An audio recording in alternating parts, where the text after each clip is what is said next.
Hi friends, Telugu సినీ పరిశ్రమలో ఓ ప్రత్యేకమైన స్థానాన్ని సంపాదించిన నటుడు నందమూరి బాలకృష్ణ గారి గురించి ఈరోజు మాట్లాడుకుందాం. బాలయ్య బాబుగా పిలుస్తున్న ఆయన మన అందరికీ పరిచయం.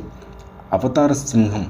అయితే తన 14 ఏటనే నటన ప్రస్థానాన్ని ప్రారంభించిన బాలకృష్ణ గారు తొలి సినిమాలను తన నటన ప్రతిభను చాటారు. తర్వాత మంగం గారి మనవడు, ముద్దుల మామయ్య వంటి చిత్రాలతో ప్రేక్షకుల హృదయాల్లో సుస్థిర స్థానం సంపాదించారు. అయితే వైవిధ్యమైన పాత్రలతో పోషించడం బాలయ్య గారి ప్రత్యేకత. ఆ యాక్షన్ సన్నివేశాలు, పౌరాణిక పాత్రలు ఆయనకు తప్ప ఇంకెవరూ చేయలేరు అన్నంత గొప్పగా ఉంటాయి. సింహ, లెజెండ్ లాంటి సినిమాలు ఇప్పటికీ ఫ్యాన్స్లో ఫేవరెట్గా ఉంటాయి. అయితే సినిమా రంగంలో మాత్రమే కాకుండా రాజకీయ రంగంలోనూ బాలకృష్ణ గారు తన సత్తా చాటుకున్నారు. ఆయన తెలుగుదేశం పార్టీ నుండి హిందూపురం ఎమ్మెల్యేగా తన సేవలను కొనసాగిస్తున్నారు. ఆయన సామాజిక కార్యక్రమాలు కూడా ఎంతగానో ప్రజలు మన్నన పొందాయి.